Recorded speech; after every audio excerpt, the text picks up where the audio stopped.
Jésus mon fournisseur, Jésus mon pourvoyeur, il a le dernier mot. Il opère l'existence, ce qui n'existe pas. Oh, Jésus, Il dit un mot et la chose arrive. les saints tenons notre espérance qui ne trompe point.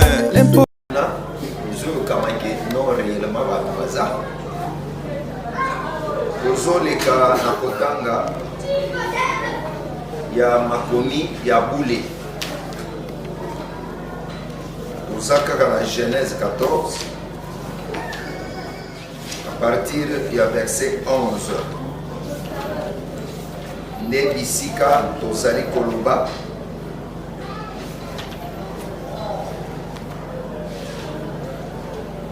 le vainqueur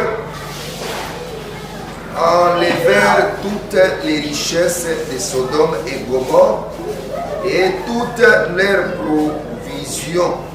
Et ils s'en allèrent, ils enlevèrent aussi avec ses biens Lot,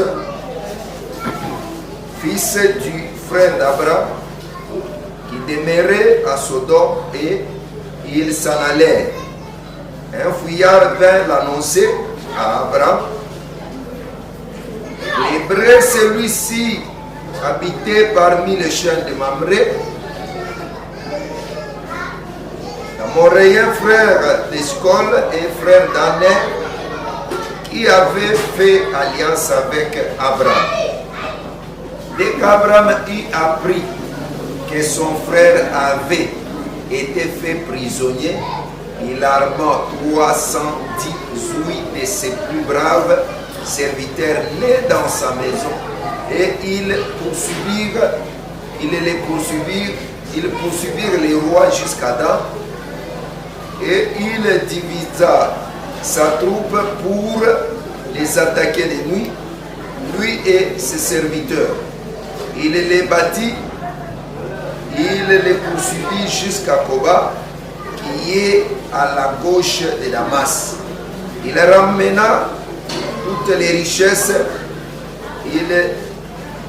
il ramena aussi Lot, son frère, avec ses biens, ainsi que les femmes et le peuple.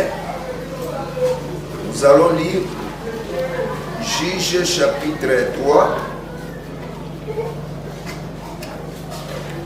Juges chapitre 3. Verset 31.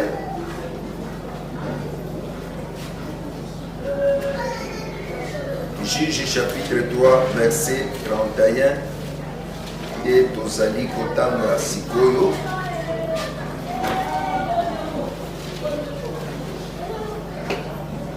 Après lui, il y eut Shamgar, fils d'Anat.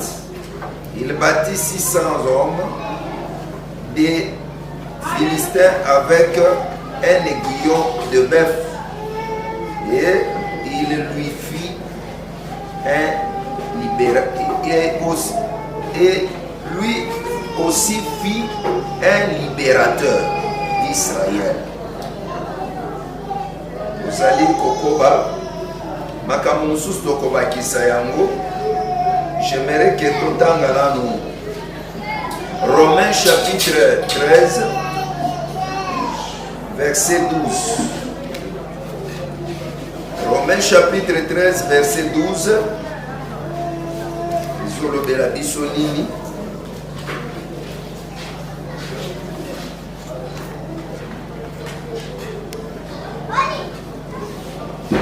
La nuit est avancée.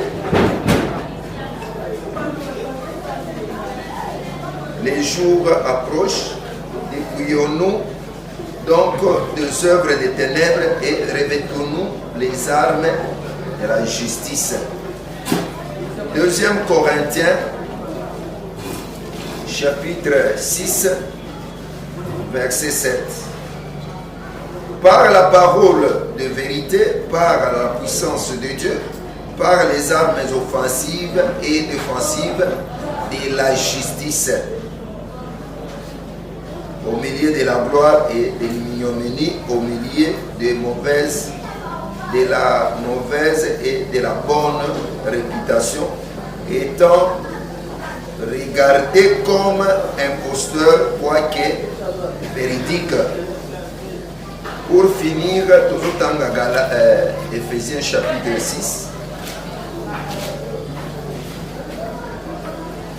à partir du verset 11, dans ce pays pour maman nyonso bakanga kamakamu nyonso na mutu, revêtez-vous de toutes les armes de Dieu afin de pouvoir tenir ferme contre les ruses du diable, car nous n'avons pas à lutter contre la chair et le sang, mais contre les dominations, contre les autorités, contre le prince de ce monde des ténèbres, contre les esprits méchants qui sont dans les lieux célestes. Que Dieu nous bénisse. Que Dieu nous bénisse. Amen. Que Dieu nous bénisse. Amen. Que Dieu nous bénisse. Amen.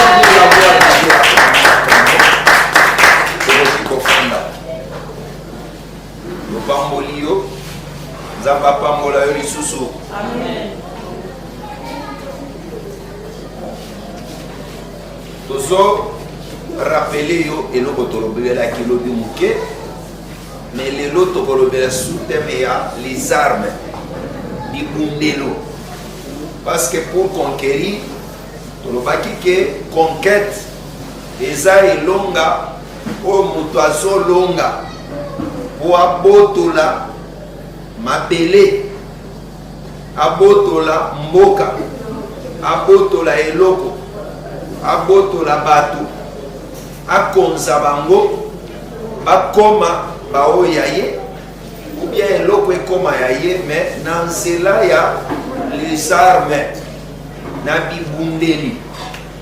C'est ce qu'on appelle la conquête. Yango nde nake musika te na mbriye bino na ba makambo belé te. C'est comme ça qu'on avait parlé, définition littérale. Et puis, balobaki lisusu ke conquête, bakoki ko conquérir mutu, en les persuadant par la persuasion. C'est-à-dire qu'on persuader, c'est faire croire à quelqu'un de quelque chose quelconque. Mais na elobeli, bazolinga, bandimisaye, andima eloko wana. Parce que na elobeli c'est pour te dire que Amen. Est-ce qu'on s'entend bien? Tozoyoka arme mususu ezalaka nini?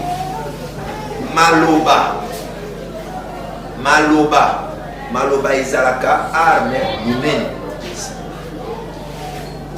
Nalingi ba maman pour tirer attention. Oyebi bien que monoko ou bien lolemo na biso ezalaka ebundeli munene. Lolemo.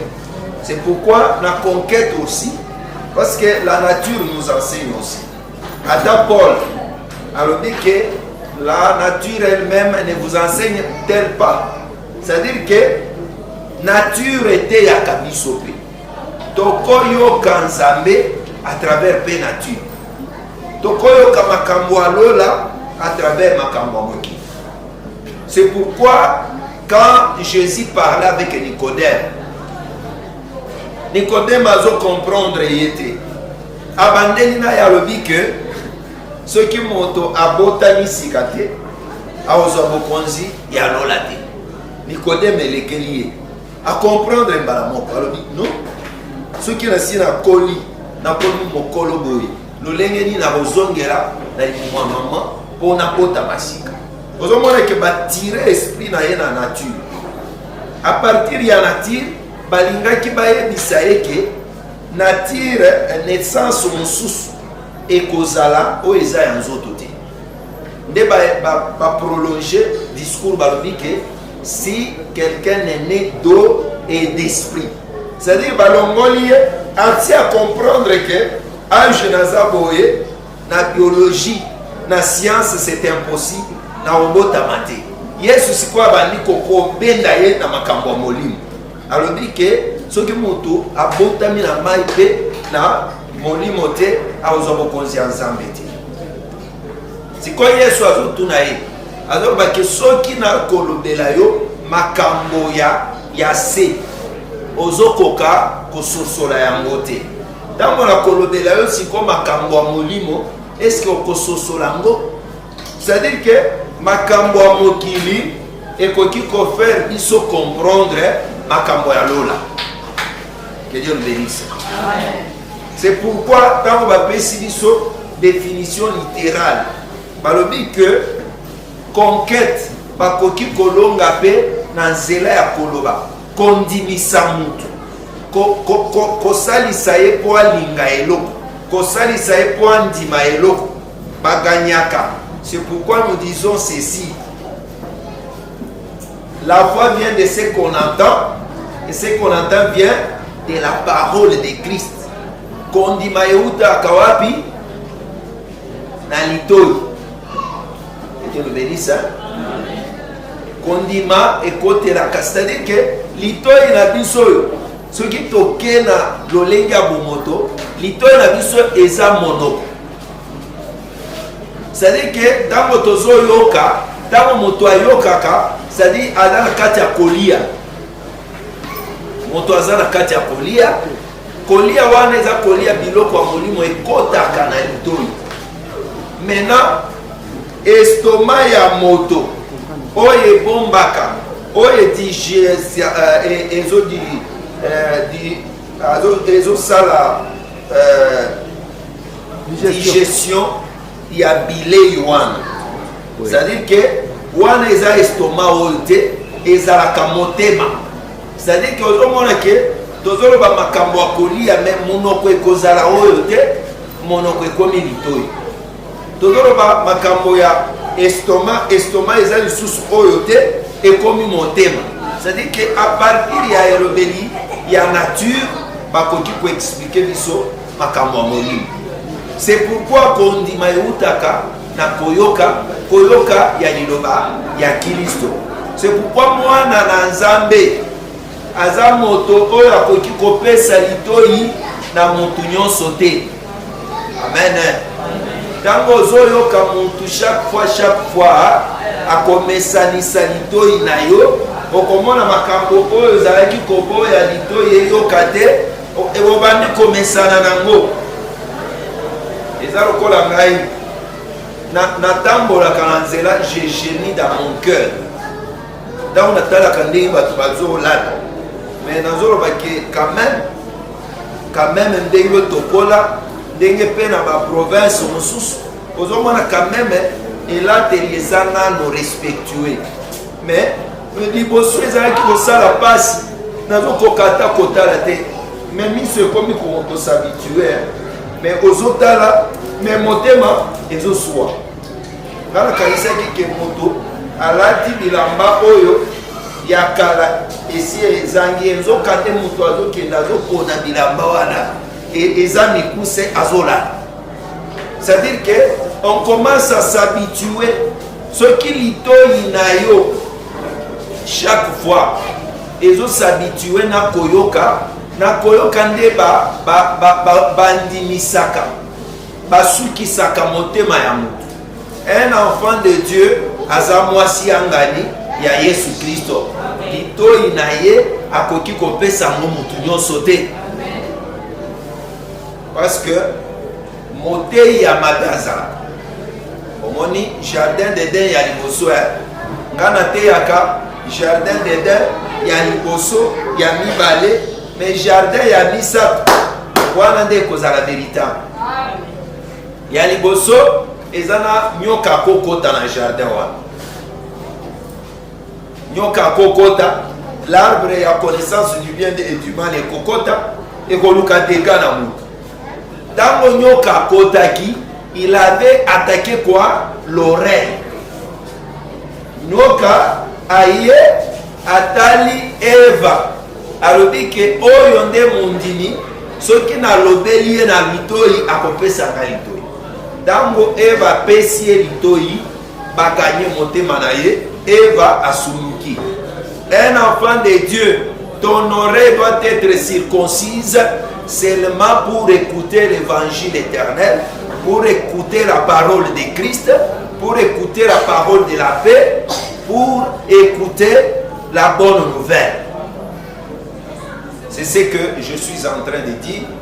C'est pourquoi les lots toujours ont dit parce que ceux qui n'ont pas dit la makambo na lobaki lobi, encore rappeler seulement que ezala moto moko oyo akokaki kolongisa ndeko na ye. L'autre aza lokola image ya ndeko ya Abraham, tolobaki ke ndeko ya Abraham. Abraham aza proche parent. Tango totangaka Lévitique 21. Dans Lévitique 21, bazolobaki nganga nzambe akoki s'essuyer seulement pour un parent, ata sœur na ye, ata frère na ye, ata maman na ye. C'est-à-dire que motoana en ce cas-là bazo permettre que nganga nzambe akoki komi bebis. Ozoyeba pona nini Lévi na sacrificateur. Un lévite tangoye selon parabole ya Jésus. Parle dit que lévite a kuti muntu inconnu. Aboya kosala nini kosessuyer. Alors dit oyo ngai pona suyer nzoto nanga au moins pona muto oyo na ye. Aïe. Moïse azaki dangereux. Le sacrificateur a été akuti mutu wana alobi lokola ta inconnu. Mobeko elobi kaka ke soki na ko s'essuyer parce que soki osimbi mutu oyo abebi moto oyo aza mbindo osimbi ye, c'est-à-dire que okokende na ndako na yo te osilisi mosala wana 7 jours ozokende nano kose sanctifier. Ozomona perte ya temps wana alobi ke ngana operdre temps na ngai pour na inconnu. C'est pourquoi bapesaki bango condition balobi que pour nganga nzambe akoka kosessuyer seulement en cas ya mort, ata ya maman na ye, ya papa na ye, ya ndeko na ye, ya parenté na ye. Mais un inconnu ye akosessuyer te. Mais Abraham aussi, c'est là où je suis. Abraham makambo asalaki alingaki akota bitumba ya nani? Bitumba ya Lot. Pourquoi? Parce que Lot azalaki parenté na ye. C'est pourquoi na lobi lisusu ke Christ po akota bitumba na yo esengeli ozala ya race na ye. Que Dieu nous bénisse. Une race de Dieu, la Bible dit que ce qu'il a connu d'avance, il est là, il les a appelés. Il les a prédestinés à être conformes à l'image de son fils, qui est le premier-né. C'est-à-dire que Nzambe soki alingi yo, ayeba yo, abongisela yo, lobi na lobaki na elobi mususu. Lobi na lobaki Ecclésiaste 3:11. Où est-ce que penser à l'éternité, basi batiaka yango na moto. Mais Paul a prolongé penser. Azoloba que baozamba yebakala abongisela bango, ba prédestiné selon son dessein. Moto oyo nzambe ayaka kobundela, moto nzambe ayaka kokota likambo na ye, moto nzambe ayaka korécupérer, moto nzambe ayaka kolongisa, aza moto ya bongisa maka uta éternité. C'est comme ça. Tango azoya akokuta yo. Parce que même Jésus a donné l'écriture ici.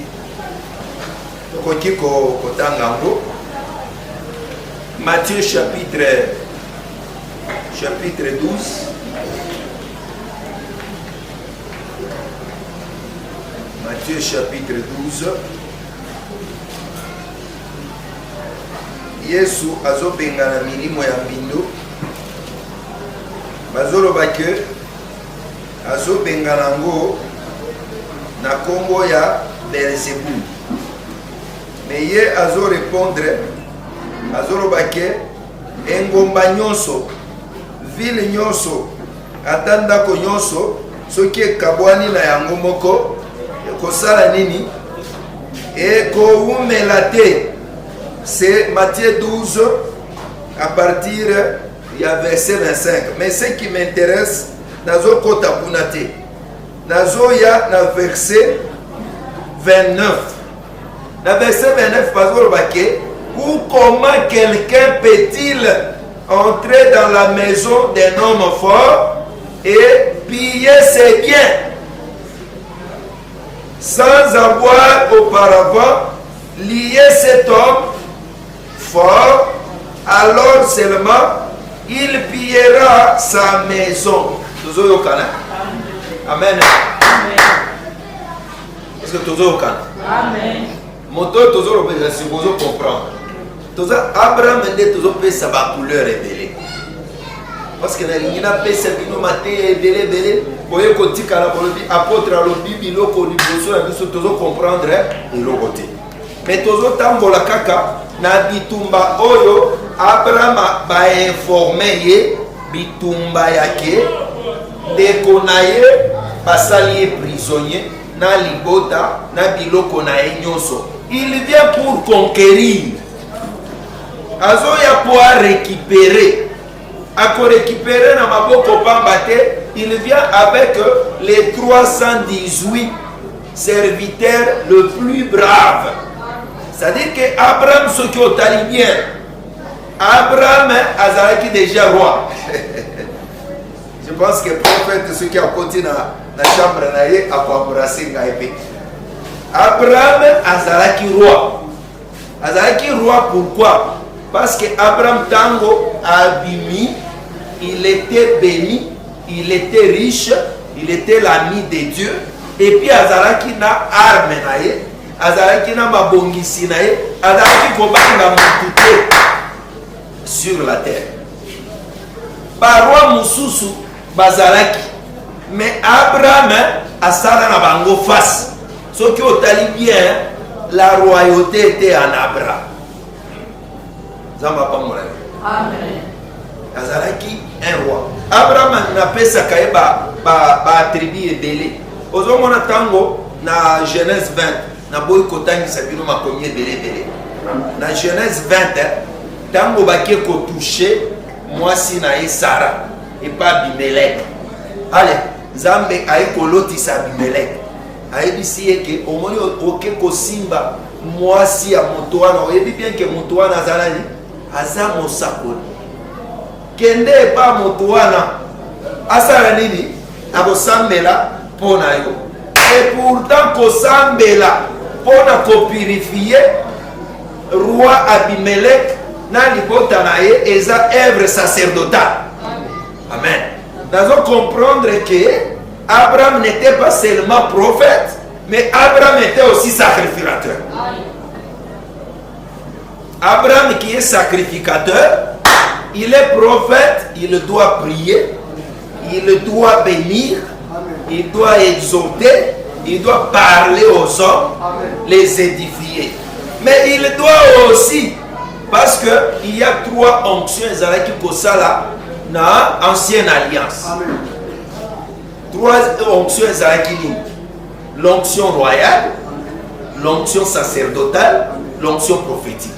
Mais moi quand je regarde Abraham, la royauté était aussi en lui. Onction royale ezalaki na kati na ye, onction prophétique ezalaki na kati na ye, onction sacerdotale ezalaki na kati na ye. C'est pourquoi a transféré yango na nani na Jacob. Jacob a ko manifester yango na bana na ye. Que Dieu nous bénisse. Amen. Zamba pambola biso. Amen. Est-ce que tozo yokana? Kono zamba pambola yo. Amen. Abraham azalaki comme roi. Roi wana proche parent ya Lot. Yamonde tango totangi Matthieu chapitre 12. Nous disons ceci. Abraham aza homme qui est plus fort. Baoye bakangaki lota baza ba homme fort. D'abord bazaki obenga bango ke ba vainqueur. Mais ceux qui tolingi to pesa tribu wana na Abraham, tokolobaki Abraham aza vainqueur te, mais Abraham aza plus que vainqueur. Est-ce que tous autres tambola bien? Amen. Maman ozola la toka pardon. Tu vas là. Ce qui était isola l'israël est comme un problème. Il était au moins il faut y réveiller. Que Dieu nous bénisse. Amen. Ce qui était un nid bazo pour la yopo bazo fula yo mopepe là. Voilà, c'est l'ange. Ange aye koboto là, salut na yo. Il ne faut pas qu'on la réalité. Que Dieu nous bénisse. Nazo ba makamwa mutuya pona koloba ngona bokusi. Nazo c'est contrôlé déjà ancien dans le 26 minutes. Les lois na okata bien avant. Nazo ba makambo na bokusi to sinis. Je dis ceci. Moto e bazolo ba que soki homme fort balingi ba piller ndako na ye. Esengeli ba liye ye. Après quoi, nde ba piller ndako na ye. Homme fort wana, c'était les rois. Ba oyo bazwa ki Lot. Basali esclave. Ye na famille na ye na biloko nyonso. Soki homme plus fort a été, akoki ko conquérir te. Aza esclave. Que Dieu nous bénisse. Amen. C'est pourquoi Abraham tango azoyo kasangwana.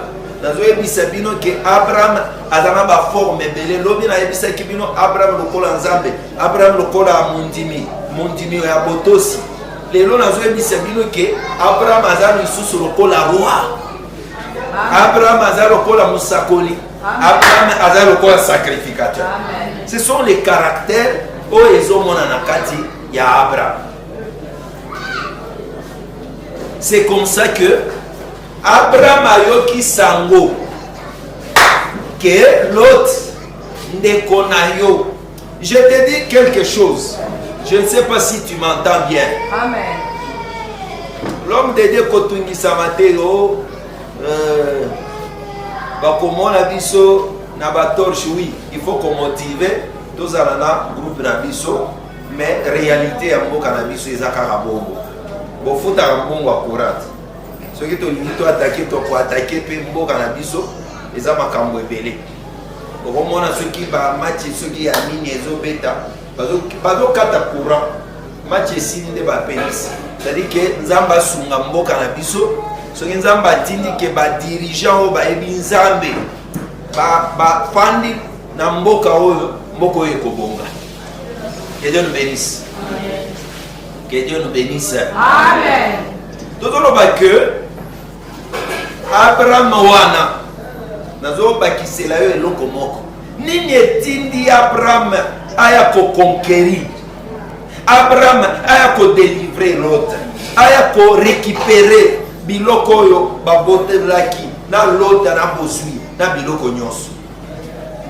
Ezali makila. Que Dieu nous bénisse. Amen. Oh, makilat. Ils ont makilat. Parce que dans la Bible, balobi ke moto akoli ya makilat. Parce que dans la carte makila, bon moi, nezalaka. Je pense qu'on s'entend bien. Et là comme sous nazolo baboye. Oyebi Ismaël mwana ya Agar. Azaki mwana oyo ya muumbu. Babengana ye, babengani mama na ye na krisha mai. Mama ke akomi na désert. Parce que désert ezalaka bisika ya école ya Nzambe. Dieu nous bénisse. Amen. Ah, basanto nazomona bozola la mingi. Amen. Dieu nous bénisse. Amen. Désert c'est une école de Dieu. Dans Israël a lobi en Égypte, Zambalobi a collé qui ça y est dans Zéla a beaucoup cédé. Il y a 3 jours, il faut aller là dans Zéla, le chemin détourné. Pour ceux qui a il y a 3 jours, akozala peureux soki amoni bitumba akosala nini, c'est-à-dire ayekoli bitumba te. Quand tu passes par le désert, nde okoyokola bitumba ya Nzambe. Akolaka bana Nzambe abaraccourci oye kaka l'église Nzambe azoluka nano bomoi na yo epesama na ye, mais yo libala ezoya te, mais motema mosika